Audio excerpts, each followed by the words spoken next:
കാന്താര മണ്ണില് ആ ഒരു ഇതില്ലേ, ആ പഞ്ചുരുളി, ആ ഒരു ഇതിലേക്ക് എത്താൻ വേണ്ടിയിട്ട് ഞാൻ കുറേ കഷ്ടപ്പെട്ടു. ഡയറക്ടറുടെ അടുത്തും DOPയുടെ അടുത്തും എല്ലാവരുടെ അടുത്തും ഒരു അപ്രൂവൽ എടുത്ത് പ്രൊഡക്ഷൻ ഡിസൈനർ ഒരു സെറ്റ് ഇട്ട് വെച്ചിട്ടുണ്ടാവും. അപ്പോൾ അതിൻ്റെ ഹാഫ് ഇട്ടിട്ട് ഹാഫിന് മേലെ പിന്നെ CG റോഷാക്കും കാന്താര ഒരുമിച്ച് ചെയ്ത പടം. ഏറ്റവും സന്തോഷം തരുന്ന കാര്യം എന്ന് പറഞ്ഞത് VFX ആണെന്ന് ആൾക്കാർ തിരിച്ചറിയാണ്ടിരിക്കുമ്പോഴാണ്. തിരിച്ചറിഞ്ഞു കഴിഞ്ഞ് കഴിഞ്ഞാൽ ചീത്ത വിളിയുള്ളൂ. ബോഡിയിൽ ഇപ്പോൾ ഒരുപാട് ബ്ലഡ് ഇട്ടിട്ടുണ്ടെങ്കിൽ ചിലപ്പോൾ അത് സാറ്റലൈറ്റ് ചിലപ്പോൾ പോകില്ല. അപ്പോൾ നമുക്കത് ബോഡിയിൽ നിന്ന് ചിലപ്പോൾ ബ്ലഡ് റിമൂവ് ചെയ്യാൻ പറയുമ്പോൾ ചിലപ്പോൾ പോസിബിൾ ആണ്. AI വന്നതോടെ VFXന്റെ സ്പേസിന് അത് എങ്ങനെയാണ് പണികളെയാണുള്ളത്. അതെ സമയത്ത് അതിലൊരു ഇതുണ്ട്, നമുക്ക് ആ മറ്റേ എക്സോസിസ് നടക്കുന്ന സമയത്ത് ഒരു ഇത് ഉപയോഗിക്കുന്നത്. അപ്പോൾ ആ സമയത്ത് ഒരു കമൻറ്റ് വന്നായിരുന്നു, ഇത് ഇതെന്താ പറയുക, മറ്റേ ബ്ലൂടൂത്തിൻ്റെ ഒരു ഇതാണെന്ന്, ഇത് ഒരു ലൈക്ക് ഒരു ഇതാണെന്ന് പറഞ്ഞുകൊണ്ട് വന്നായിരുന്നു. പക്ഷേ ശരിക്കും 3D ആയിരുന്നു. ശരിക്കും ഞങ്ങൾ കരിയർ സ്റ്റാർട്ട് ചെയ്യുന്ന വ്യക്തി മുമ്പൊക്കെയാണ്, പുതിയ നിയമത്തിൽ കൂടെയാണ് നമ്മൾ ഫസ്റ്റ് സാധ്യത. ബ്രദേഴ്സ് ആവുന്ന സമയത്ത് സ്വാഭാവികമായിട്ട് നിങ്ങൾ പറയുമ്പോൾ നിങ്ങൾ തമ്മിൽ ഭയങ്കര കണക്ഷൻ ആയിരിക്കും, ഞങ്ങൾ തമ്മിൽ അങ്ങനെ കൊടുക്കൽ വാങ്ങൽ നടക്കുന്നതായിരിക്കും പറഞ്ഞത് ഭയങ്കര കോൺട്രവേഴ്ഷ്യൽ ഇപ്പം. പക്ഷെ എന്നാലും കൊറോണ നമുക്കൊരു അനുഗ്രഹമായിരുന്നു. വിദ്യാഭ്യാസം എന്ന് പറഞ്ഞ സംഗതി ഇല്ല എന്നുണ്ടെങ്കിൽ പോലും VFXൽ നമുക്ക് ജോലി കിട്ടും.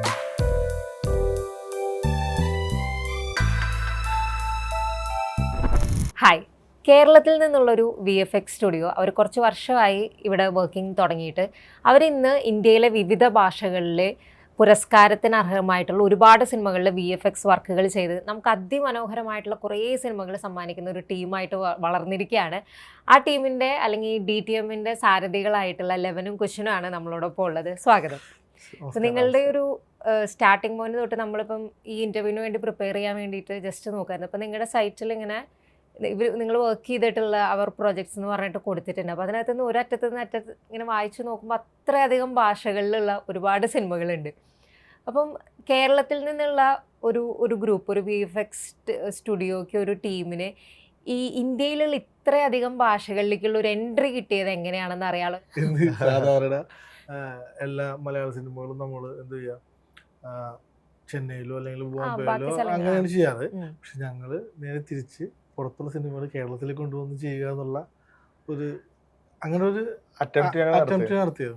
പക്ഷെ ഇനീഷ്യലി ഇപ്പം ഏകദേശം പറയുന്നുണ്ടെങ്കിൽ ഞങ്ങൾ 10 വർഷം കഴിഞ്ഞ സ്റ്റുഡിയോ ആണ്. ഒരു 600ഓളം സിനിമകൾ ഞങ്ങൾ ചെയ്ത് കഴിഞ്ഞു ഓൾറെഡി.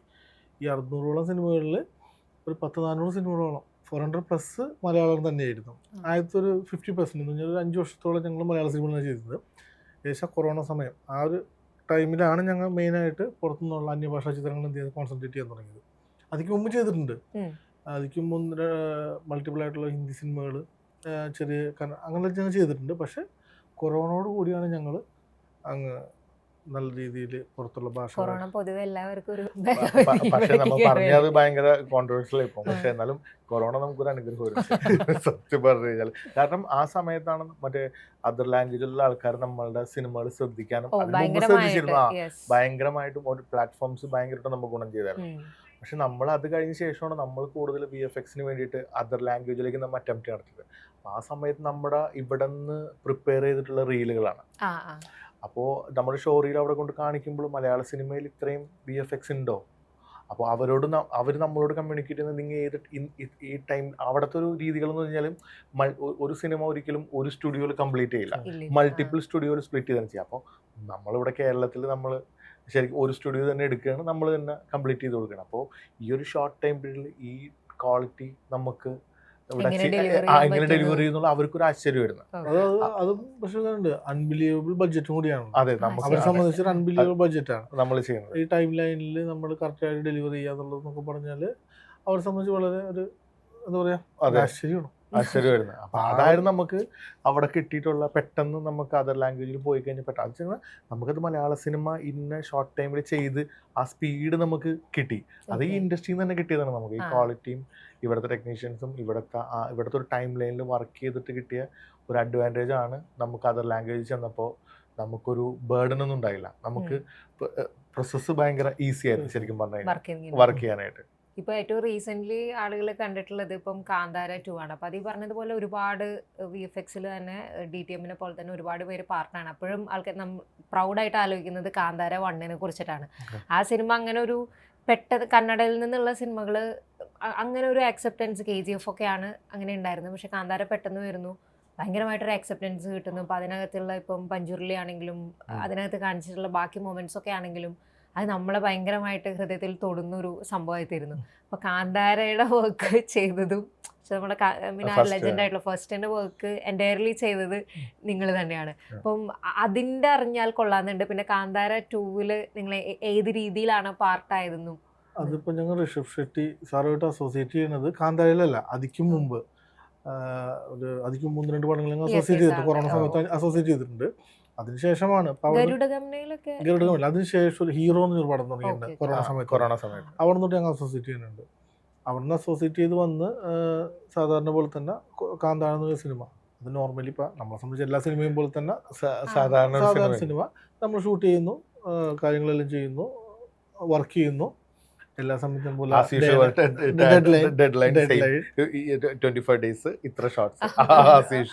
പരിപാടികളൊക്കെ തന്നെ. പക്ഷെ എന്താ പറയാ, ആ പടത്തിന്റെ ഒരു ഇതും ബാക്കിയുള്ള എഫേർട്ടും ഒരു ദൈവാനുഗ്രഹം കൊണ്ട് പടം എന്താവുന്നു, വളരെ ഷൂട്ടപ്പ് ആവുന്നു. എന്താ പറയാ, ആ വർഷത്തെ നമ്മുടെ ഇന്ത്യൻ ഇൻഡസ്ട്രി ഹിറ്റാണ്. അതായത് അത് ഒരു ഇൻഡസ്ട്രിയിലല്ല, പാൻ ഇന്ത്യയിലെ ഏറ്റവും വലിയ ഹിറ്റായ പടം. ആ പടത്തില് എന്റെ VFX ചെയ്യാൻ പറ്റി നമ്മുടെ ഭാഗ്യം. പിന്നെ കാന്താര 2 വന്നപ്പോൾ അതന്നൊരു അതിന്റെ ഒരു ബഡ്ജറ്റ് നമ്മൾ കേട്ടിട്ടുള്ളത് 16 കോടിയിൽ കഴിഞ്ഞെന്നുള്ള പടമാണ്. ഇപ്പൊ കേൾക്കണ അതിന്റെ 10 ഫോൾഡ് ആണ്. വലിയൊരു ക്യാൻവാസിലേക്ക് കാന്താര 2 മാറി. ക്യാൻവാസിലേക്ക് മാറിയപ്പോൾ ഓഫ് കോഴ്സ് ഞങ്ങളെപ്പോലുള്ള സ്റ്റുഡിയോ കൊണ്ട് അത് ഹാൻഡിൽ ചെയ്യാൻ പറ്റില്ല. മൾട്ടിപ്പിൾ സ്റ്റുഡിയോസ് ഉണ്ട്. അപ്പം അങ്ങനെ ഞാൻ എൻ്റെ ഒരു ഇത് വെച്ചിട്ട് ഒരു 25-26 സ്റ്റുഡിയോസും മെയിനായിട്ട് വർക്ക് ചെയ്തിട്ടുണ്ട്. അതിൽ ഒരു ടീമാണ് ഞങ്ങൾ. അത് കൂടാണ്ട് അതിൻ്റെ സബ്ബായിട്ട് വേറെ സ്റ്റുഡിയോസ് വർക്ക് ചെയ്തിട്ടുണ്ടാവും. മിനിമം ഒരു അസ്യൂം ചെയ്യണമെങ്കിൽ ഒരു 10% 15% മോർ സ്റ്റുഡിയോസ് വർക്ക് ചെയ്തിട്ടുണ്ടാവാം. എന്തായാലും 25-26 സ്റ്റുഡിയോസിന്റെ ക്രെഡിറ്റ്സ് എന്തിലുണ്ട്, പടത്തിൽ തന്നെ. അപ്പൊ അതിൽ വൺ ഓഫ് ദ സ്റ്റുഡിയോ ആണ്. വണ്ണിൽ ചെയ്തു. ഏത് ഭാഗം അങ്ങനെ എന്തെങ്കിലും അങ്ങനെ നമ്മളിപ്പോ റണ്ണിങ് അല്ല നമ്മളിപ്പോ ഫസ്റ്റിന്റെ പോലും നമ്മൾ അതിനെ കുറിച്ച് നമ്മളൊരു ഡിസ്കഷൻ പോലും നമ്മൾ വന്നില്ല. നമ്മൾ ഷോറിലൊന്നും പുറത്തിറക്കി സാധാരണഗതിയിൽ എന്താ പറയാ ബ്രേക്ക് ഡൗൺസ് ഞങ്ങൾ ചെയ്യും. പക്ഷെ 2 വരുന്നുള്ളത് കൊണ്ട് പ്രൊഡക്ഷനിൽ നിന്ന് വിളിച്ചു പറഞ്ഞു നിങ്ങൾ ഒരിക്കലും ചെയ്യരുത്. പ്ലസ് അതൊരു ഡിവൈൻ ആയിട്ടുള്ള കാര്യങ്ങളാണ്. അപ്പൊ അതിലൊരിക്കലും VFXന്റെ ഭാഗങ്ങൾ ഒരിക്കലും നമ്മൾ എന്ത് ചെയ്യാൻ പാടില്ല. അതുപോലെ തന്നെ ഞങ്ങൾ ഇതേപോലെ ഒരു ഹിന്ദി പടം ചെയ്തിട്ടുണ്ട്, ജൽസ എന്ന് പറഞ്ഞിട്ട്. വിദ്യാബാലൻ പടം. അതും ഇതേപോലെ തന്നെ വളരെ ക്ലൈമാക്സിനോ കണ്ടിട്ടുണ്ട് പടം ഇല്ല. അപ്പൊ ക്ലൈമാക്സ് ഒക്കെ ഉണ്ട്. അപ്പൊ അതും ഇതുപോലൊക്കെ തന്നെ പ്രൊഡക്ഷനിൽ വിളിച്ചു പറഞ്ഞ് let the magic B A magic, don't reveal it എന്നുള്ള രീതിയിൽ. അപ്പൊ അങ്ങനെ ഞങ്ങൾ ചില സമയം സംഭവിക്കാറുണ്ട്. ചില ഞങ്ങൾ ചെയ്ത പടങ്ങൾ നമുക്ക് ലോകത്തെ കാണിക്കുന്ന ആഗ്രഹം ഉണ്ടാവും, പക്ഷെ കാണിക്കാൻ പറ്റില്ല.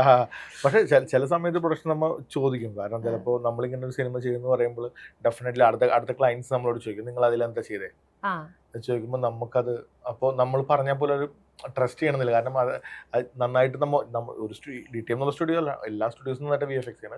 നമ്മൾ ചെയ്യുന്ന ഷോട്ട് നന്നായിട്ടുണ്ട് കാണിച്ചു കൊടുക്കാം പറയുമ്പോൾ നമ്മൾ പെർമിഷൻ മേടിക്കുമല്ലോ. നമ്മളിങ്ങനെ ഷോട്ട് കാണിച്ച് ആഫ്റ്റർ ബിഫോർ നമ്മളൊന്ന് കാണിച്ചോട്ടെ ചോദിക്കും. അപ്പൊ ഡെഫിനറ്റ്ലി അവരെ ഒരു പെർമിഷനോടെ നമ്മളത് ചെയ്യാറുണ്ട്. നമ്മളാണ് ഇപ്പം ഈ VFX ബ്രേക്ക് ഡൗണിനെ പറ്റി പറഞ്ഞത് കൊണ്ടാണ്. ഇപ്പം ട്രെയിലർ വരുന്ന സമയത്ത് നിങ്ങളുടെ VFX വർക്ക് നല്ലോണം ഉണ്ടെങ്കിൽ നിങ്ങൾ സ്വാഭാവികമായിട്ട് പോയി നോക്കുന്നുണ്ടാവുമല്ലോ കമന്റിൽ ആൾക്കാർ എന്താ പറയുന്നത്. അതിനുശേഷം VFX ബ്രേക്ക് ഡൗൺ വരുന്ന സമയത്ത് കുറച്ചും കൂടെ എക്സൈറ്റഡ് ആയിട്ട് പോയിട്ട് നോക്കൂ, ലൈക്ക് എങ്ങനെയാ കമന്റുകൾ ആൾക്കാർ എന്താ. അത് ശരിക്കും പറഞ്ഞാൽ ഞങ്ങൾ അങ്ങനെ ജനറലി അങ്ങനെ നോക്കാം. കാരണം നമ്മൾക്ക് ടൈം ലൈൻസ് ഉള്ളതുകൊണ്ട് നമ്മളങ്ങനെ അതൊന്നാമത്തെ കാര്യം. പിന്നെ എന്ന് പറയുന്നത് നമുക്കത് ഒന്ന് ഇരുന്ന് കഴിഞ്ഞാൽ നമ്മൾ ഡിസ്റ്റർബ്ഡ് ആവും. പിന്നെ നമ്മൾ എന്തെങ്കിലും ക്രിറ്റിക്സ് വരുമ്പോൾ നമ്മൾ പെട്ടെന്ന് എടുത്ത് നോക്കും. കാരണം നമ്മളത് നാളെ ഒരു സിനിമയിലേക്ക് അത് വരാൻ പാടില്ല എന്ന് വെച്ചിട്ട് നമ്മളത് കൊണ്ടുപോകും. ഞങ്ങളൊരു ഇതായിട്ട് നോക്കി ആകെ നമ്മൾ ചെയ്ത പ്രീസ്റ്റ് സിനിമ ചെയ്തു മമ്മൂക്കാണ്. ആ പ്രീസ്റ്റിന്റെ സമയത്ത് അതിലൊരു ഇതുണ്ട്, മമ്മൂക്ക മറ്റേ എക്സോസ് നടക്കുന്ന സമയത്ത് ഒരു ഇത് ഉപയോഗിക്കുന്നത്. അപ്പൊ ആ സമയത്ത് ഒരു കമന്റ് വന്നായിരുന്നു, ഇതെന്താ പറയുക മറ്റേ ബ്ലൂടൂത്തിന്റെ ഒരു ഇതാണെന്ന് ഇത് ഒരു ലൈക്ക് ഒരു ഇതാണെന്ന് പറഞ്ഞുകൊണ്ട് വന്നായിരുന്നു. പക്ഷെ ശരിക്കും 3D ആയിരുന്നു ശരിക്കും നമ്മൾ ചെയ്തതാണ്. അപ്പൊ ആർക്കും അത് ഐഡന്റിഫൈ ചെയ്യണം. അപ്പൊ നമ്മൾ വെറുതെ ഇതിന്റെ ഒരു ബ്രേക്ക് ഡൗൺ വിടുന്ന സമയത്ത് നമ്മൾ ഇതിന്റെ ഒരു എങ്ങനെയാണ് അത് ക്രിയേറ്റ് ചെയ്തത്. അപ്പൊ അവന് ജോഫിനി വേണമെന്നുണ്ടായിരുന്നു, ഇങ്ങനെയൊക്കെയുള്ള വേണം കുറെ ഇത് ഓപ്ഷൻസ് ഒക്കെ ചോദിച്ചായിരുന്നു. അപ്പൊ അതൊക്കെ കൊടുത്താൽ അപ്പൊ അങ്ങനെ നമ്മൾ വരച്ചുണ്ടാക്കിയതാണ് ശരിക്കും. അതിന് ശേഷമാണ് നമ്മൾ 3D മോഡൽ ചെയ്തത്. അത് നമുക്ക് ഭയങ്കര ഇൻട്രസ്റ്റിംഗ് ആയിട്ട് തോന്നി. ആ. അപ്പൊ അത് അതിൽ ട്രോളൊക്കെ വന്നായിരുന്നു ശരിക്കും. അപ്പൊ അത് നമ്മളത് ജസ്റ്റ് ഒരു പ്രാവശ്യം നമ്മൾ ചെയ്തിട്ടുള്ളത്. ആ. അതിന് വന്നപ്പോൾ ഇൻട്രസ്റ്റിംഗ് ആയിട്ട് തോന്നി. ഇപ്പൊ നിങ്ങളുടെ മുൻ ഇന്റർവ്യൂസിലൊക്കെ നോക്കുന്ന അതിനെ പറ്റിയൊക്കെ വായിക്കുന്ന സമയത്ത് നിങ്ങൾ പറഞ്ഞ ഏറ്റവും സന്തോഷം തരുന്ന കാര്യം എന്ന് പറഞ്ഞത് VFX ആണെന്ന് ആൾക്കാർ തിരിച്ചറിയാണ്ടിരിക്കുമ്പോഴാണ്. അതെ, സത്യം. രണ്ട് മൊമെന്റ്സ് ചോദിക്കാനുണ്ട്. ഇപ്പം ആൾക്കാരങ്ങനെ തിരിച്ചറിഞ്ഞിട്ട് എപ്പോഴെങ്കിലും സന്തോഷം തോന്നിയിട്ടുണ്ട്? ഇപ്പൊ ആൾക്കാരെ നല്ല രീതിക്ക് തിരിച്ചറിഞ്ഞു കഴിഞ്ഞു കഴിഞ്ഞാൽ ചീത്ത വിളിയുള്ളൂ, വേറെ ഒന്നുമില്ല പ്രത്യേകിച്ച്. അതല്ല സത്യം, തിരിച്ചറിഞ്ഞു കഴിഞ്ഞാൽ തീർന്നു. കാരണം നമുക്ക് തിരിച്ചറിഞ്ഞങ്ങനെ ഒരുപാട് എന്താണ് പറയാ, നമ്മൾ തിരിച്ചറിഞ്ഞിട്ട് നമ്മളെ വിളിച്ചീത്ത പറഞ്ഞ അനുഭവങ്ങൾ ഒരുപാടുണ്ട്. കാരണം നമ്മളൊരു ടൈം, അതെ ഉറപ്പായിട്ടും അതിലും നമുക്കില്ല, നമ്മൾ 100% പെർഫെക്റ്റ് ആയിട്ട് നമുക്ക് ചെയ്യാൻ പറ്റാറില്ല. കാരണം നമ്മളൊരു ടൈം ലൈനും നമ്മളൊരു ബഡ്ജറ്റിങ്ങും എല്ലാം വരുമ്പോൾ നമ്മൾ എവിടെയെങ്കിലൊക്കെ നമ്മളിപ്പോൾ ഒരു ഫോർ എക്സാമ്പിൾ പാളിപ്പോവും. അത് വളരെ കോമൺ ആണ്. അത് നമ്മളത് മിനിമം ചെയ്യുന്നത് നമ്മൾ ഷോർട്ട് വേസ് ഒക്കെ ആൾക്ക് നമ്മൾ മിനിമം നിയർ ബൈ 800 ഷോർട്സ് ഒക്കെ വളരെ ചെറിയൊരു, ഇപ്പൊ ചെറിയ സിനിമകളിൽ പോലും മിനിമം 500 ഷോർട്സ് ഉണ്ട്. അപ്പോൾ നമുക്ക് കിട്ടുന്ന ടൈം ലൈൻ ഇപ്പോൾ 30 ഡേയ്സ് ടൈം ലൈനൊക്കെ ആയിരിക്കും, അല്ലെങ്കിൽ 45 ഡേയ്സ് ഒക്കെ. ഇതിനുള്ളിൽ നമുക്ക് അച്ചീവ് ചെയ്യാന്ന് പറയുമ്പോൾ ഡെഫിനറ്റ്ലി എവിടെയെങ്കിലൊക്കെ ഇട്ട് നമ്മൾ അപ്പോൾ അത് എടുത്തു പറയുകയും ചെയ്യും. അവരിടുന്ന് നോക്കിയിട്ട് അത് നോക്കിയിട്ടാണ്. നിങ്ങൾ OTT ബൂം ആവുന്നതിനും ഇച്ചിരി മുമ്പുള്ള ഒരു ടൈമിൽ സ്റ്റാർട്ട് ചെയ്തതായിരിക്കുമല്ലോ. അപ്പോൾ ഈ OTT വരണേക്കാൾ മുമ്പ് എനിക്ക് തോന്നുന്നു അങ്ങനെ ആൾക്കാർക്ക് മനസ്സിലായിരുന്നില്ല, അല്ലെങ്കിൽ വലിയ സ്ക്രീനിൽ അല്ലെങ്കിൽ തിയേറ്ററിൽ പോയിട്ടാണല്ലോ കാണുന്നത്. ഇപ്പോൾ OTT വന്നപ്പോൾ ആൾക്കാരിങ്ങനെ ഓരോ സീനും പോസ് ചെയ്ത് നോക്കി അങ്ങനെ കാണുന്നുണ്ട്. അത് നിങ്ങൾ ക്രിയേറ്റേഴ്സിനെ ഇപ്പോൾ ഒരു സംഭവം ക്രിയേറ്റ് ചെയ്യുന്ന സമയത്ത് ഒരു എക്സ്ട്രാ പ്രഷർ തരും, ഈ ആൾക്കാർ ഇതെല്ലാം കണ്ടുപിടിക്കുമല്ലോ എന്നുള്ളത്. ഫ്ലോറിൽ പറയുമല്ലോ ട്രോളും. അല്ലല്ല, അത് മാത്രമല്ല, നമ്മുടെ ഇനീഷ്യൽ നമ്മുടെ പ്രീ പ്രൊഡക്ഷൻ സമയത്തും അതേമാതിരി സ്ക്രിപ്റ്റ് ഡിസ്കഷൻ സമയത്തും ഈ ഷോട്ട് നോക്കിയില്ലെങ്കിൽ അവർ നോക്കി കണ്ടുപിടിക്കും, ഇതൊന്നും നോക്കി ഭയങ്കര കെയർഫുൾ. അതിപ്പോ അഡ്വാൻറ്റേജും കൂടിയാണ്. ഇപ്പൊ നമ്മുടെ പ്രൊഡ്യൂസേഴ്സ് ആണെങ്കിലും ഈ ടൈമിനെ പറ്റിയിട്ട് പ്രൊഡ്യൂസേഴ്സ് മേ ബി കുറച്ചുകൂടെ തെരയിട്ടില്ല നിങ്ങളുടെ വർക്കിന്. ഇപ്പൊ ചോദിക്കുന്നുണ്ട്, പണ്ട് ബിഗിനിങ് സ്റ്റേജിലൊന്നും അങ്ങനെ ഉണ്ടായിരുന്നു. പക്ഷെ ഇപ്പൊ അവർക്കും അവരൊരു പ്രൊഡക്റ്റ് നാളെ ഈ ലോകം മുഴുവൻ കാണാൻ പോകുന്നതാണ്. അപ്പൊ അവർക്ക് ആ ക്വാളിറ്റി വേണം എന്നുള്ളത് അവർക്കും നിർബന്ധമുണ്ട് ആക്ച്വലി. അപ്പൊ അവരും അതിൽ കോംപ്രമൈസ് ചെയ്യാൻ തയ്യാറല്ല. അവരും ചെയ്യുന്നത് അത്യാവശ്യം ടൈം ലൈൻ നമ്മളോട് ചോദിക്കും, അറ്റ്ലീസ്റ്റ് ഇതൊക്കെ എത്ര സമയം വേണ്ടി വരും, അതല്ല നമുക്ക് ഡേറ്റ് മാറ്റാൻ പറ്റില്ല എന്നുണ്ടെങ്കിൽ അവരത് സ്പ്ലിറ്റ് ചെയ്യാൻ പറയും. മൾട്ടിപ്പിൾ സ്റ്റുഡിയോസിന് പണ്ട് മലയാളത്തിൽ അങ്ങനെ ശീലം ഉണ്ടായിരുന്നില്ല. അതെ, ഇപ്പൊ ഈയിടെയായിട്ട് മൾട്ടിപ്പിൾ സ്റ്റുഡിയോസ് നോക്കുന്നുണ്ടെങ്കിൽ ഇപ്പൊ അടുത്ത റിലീസായിട്ടുള്ള പല പടങ്ങളിലും അതെ ഞങ്ങളുടെ പേരുണ്ട്, വേറെ കമ്പനികളുടെ പേര്. പിന്നെ ഞങ്ങൾക്കൊരു അഡ്വാൻറ്റേജ് എന്ന് വെച്ചാൽ ഞങ്ങൾക്ക് നല്ല സ്ട്രെങ്ത് ഉള്ള സ്റ്റുഡിയോ ആണ്, പുറത്തെ സിനിമകളുണ്ട്. അതുകൊണ്ട് ഒരുവിധം ഭേദപ്പെട്ട മലയാള സിനിമകളൊക്കെ ഒറ്റയ്ക്ക് ചെയ്യാനുള്ളൊരു കപ്പാസിറ്റി ഞങ്ങൾ ഹാൻഡിൽ ചെയ്യാൻ പറ്റും. നിങ്ങളൊരു ഇന്റർവ്യൂവിൽ പറഞ്ഞ ചോദിച്ചു, ലൈക്ക് ഏറ്റവും കൂടുതൽ മാൻ പവർ ആവശ്യം വരുന്ന, എസ്പെഷ്യലി നമ്മളിരിക്കുന്ന ഷൂട്ടിന്റെ സ്ഥലത്തായിരിക്കും, ഓഡിയൻസ് നമുക്ക് പെട്ടെന്ന് നോക്കി ഒരുപാട് ആൾക്കാർ അഭിനയിക്കാനുണ്ടെങ്കിൽ ഇത്രയും ജൂനിയർ ആർട്ടിസ്റ്റുകൾ ഉള്ള ഒരു സ്ഥലമായിരിക്കും ഏറ്റവും കൂടുതൽ ആൾക്കാർ സിനിമയിൽ വർക്ക് ചെയ്യുന്ന സ്ഥലം എന്നാണ് നമ്മൾ പെട്ടെന്ന് വിചാരിക്കുക. അല്ലെങ്കിൽ സിനിമയുടെ പർട്ടിക്കുലർ ഷൂട്ടിൽ തന്നെ ഒരു 100 പേരൊക്കെ ഉണ്ടാവും പല ഡിപ്പാർട്ട്മെന്റിൽ എന്ന് പറയും. പക്ഷെ VFXലാണ് ഭയങ്കരമായിട്ട് മാൻ പവർ ആവശ്യം വരുന്ന ഒരു സംഗതിയാണെന്ന് പറഞ്ഞു. ഇപ്പൊ നിങ്ങൾക്ക് ഒരു പടം വരുന്ന സമയത്ത് യൂഷ്വലി എത്ര പേരൊക്കെ ഒരു അറ്റ് എ ടൈം നിങ്ങളുടെ VFXൽ ഒരു വർക്കിൽ ഒരു സിനിമയ്ക്ക് വേണ്ടിയിട്ട് അറ്റ് എ ടൈം എത്ര പേരൊക്കെ വർക്ക് ചെയ്യുന്നുണ്ടാവും? ഒരു സിനിമയ്ക്ക് വേണ്ടി വർക്ക് ചെയ്തോണ്ടിരിക്കും ഒരു 30 ഡേയ്സ് മിനിമം. കാരണം ആ സെയിം ആർട്ടിസ്റ്റ് തന്നെ മൾട്ടിപ്പിൾ പ്രൊജക്റ്റിലും വർക്ക് ചെയ്യും. അപ്പം നമ്മൾ അതിനൊരു പൈപ്പ് ലൈൻ ഉണ്ടാക്കി, നമ്മൾ അതിനുള്ള സ്ട്രാറ്റജീസ് ഉണ്ടാക്കി, അതിനനുസരിച്ചിട്ടായിരിക്കും നമ്മൾ മുന്നോട്ട് ഇതിനെ കൊണ്ടുപോകും ആക്ച്വലി. അപ്പോൾ അറ്റ് ദ ടൈമിൽ നമുക്ക് ഒരു സിനിമ കൊണ്ട് ചിലപ്പോൾ നമുക്ക് സർവൈവൽ നടക്കില്ല. അപ്പോൾ നമ്മൾ ഡെഫിനറ്റ്ലി നമുക്ക് മൾട്ടിപ്പിൾ പ്രൊജക്ട്സ് എന്തായാലും നമുക്ക് വേണം. അപ്പോൾ ഈ ടൈം ലൈൻ ഇപ്പോൾ 30 ഡേയ്സ് ചിലപ്പോൾ ഡെലിവറി പറഞ്ഞു കഴിഞ്ഞാൽ, അല്ലെങ്കിൽ 60 ഡേയ്സ് ഉണ്ട് എന്നുണ്ടെങ്കിൽ ഈ 60 ഡേയ്സിനുള്ളിൽ ചിലപ്പോൾ നമുക്ക് ഒരു 5 to 6 മൂവീസ് ചിലപ്പോൾ ഡെലിവറി ഉണ്ടാവും. നമ്മളത് എങ്ങനെ പ്ലാൻ ചെയ്ത് അത് എക്സിക്യൂട്ട് ചെയ്ത് ഔട്ട്പുട്ടിലേക്ക് എത്തിക്കുക എന്നുള്ളതാണ് ചലഞ്ച്. ഇപ്പൊ ഈ AI-യുടെ ഒരു സമയത്തിന്റെ കാര്യം പറഞ്ഞല്ലോ. അപ്പം ഇപ്പൊ സാധാരണ ആൾക്കാർക്ക് വരെ വേണമെങ്കിൽ അവർക്ക് ഇമാജിൻ ചെയ്യുന്ന സാധനം ഇപ്പം പല ആപ്സുകൾ ഉപയോഗിച്ച് AI ക്രിയേറ്റ് ചെയ്യാം. അപ്പം AI വന്നതോടെ VFXന്റെ സ്പേസിന് അത് എങ്ങനെയാ, ലൈക്ക് എങ്ങനെയാ അത് ഇതുള്ളത്? ഇപ്പൊ നമ്മൾ തന്നെ ചില സമയത്ത് ചുമ്മാ ഓക്കെ എന്നാൽ നമുക്ക് ചെയ്യാന്ന് പറഞ്ഞിട്ട് പ്രോംപ്റ്റ് ഒക്കെ കൊടുത്തിട്ട് ഇപ്പൊ അതിന് AI പ്രോംപ്റ്റ് തന്നെ നമ്മൾ ഓരോരുത്തരും എക്യുപ്ഡ് ആവുന്നുണ്ട്, നമ്മൾ തന്നെ പഠിക്കുന്നുണ്ട് എങ്ങനെയാ ചെയ്യാന്നുള്ളത്. അപ്പൊ VFX സ്പേസിൽ എങ്ങനെയാ അത് ഇമ്പാക്റ്റ് ഉണ്ടോ? നമ്മുടെ പണികളെയുള്ള അതെ അതെ അതാണോ ചോദിക്കുക? ഇത് ഭയങ്കര ചൂടായ ചർച്ചയായി പോകും. അല്ല നിങ്ങളെ സഹായിക്കുന്നുണ്ടോ അല്ലെ പണിയാണോ? സഹായിക്കുന്നുണ്ട്, ഓഫ് കോഴ്സ് സഹായിക്കുന്നുണ്ട്. അതെ ഭാവിയിൽ കുറച്ച് പണിയായി മാറും. എന്തുകൊണ്ടാന്ന് വെച്ച് കഴിഞ്ഞാൽ ഞങ്ങൾക്ക് 10 പേര് ചെയ്യുന്ന പരിപാടി അതൊരു 2 പേരിലേക്കും 3 പേരിലേക്കും കുറയും. ഡെഫിനറ്റ്ലി അതിൻ്റെതായിട്ടുള്ള എല്ലാ ഇതുണ്ടാവും. ഇപ്പം നമുക്കിപ്പോൾ നമ്മുടെ അല്ലാണ്ട് വേറെ ഇൻഡസ്ട്രികളിലുള്ള പല ന്യൂസുകളും നിങ്ങൾക്ക് കേൾക്കണ്ടാവും. അതുപോലെ ചെയ്തത് വരും. പിന്നെ അതിനുശേഷം പിന്നീട് രണ്ടാമത് റിക്കവർ ആവും. പിന്നെ എന്താവും, അത് കഴിഞ്ഞിട്ട് അത് റിക്കവറായി കൂടുതൽ മേഖലയിലേക്ക് മാറും എന്നുള്ളതാണ്. പക്ഷെ ഇനീഷ്യലി ഒരു എന്തുണ്ടാവും, ഒരു സ്ട്രഗിൾ ഉണ്ടാവും. കാരണം വെച്ചാൽ നമ്മള് ഫിലിം മേക്ക് നമ്മൾ ആദ്യം എങ്ങനെയായിരുന്നു, നമ്മൾ ഫിലിമിലായിരുന്നു, ഫിലിമിൽ നിന്ന് നമ്മൾ ഡിജിറ്റലിലേക്ക് വന്നു.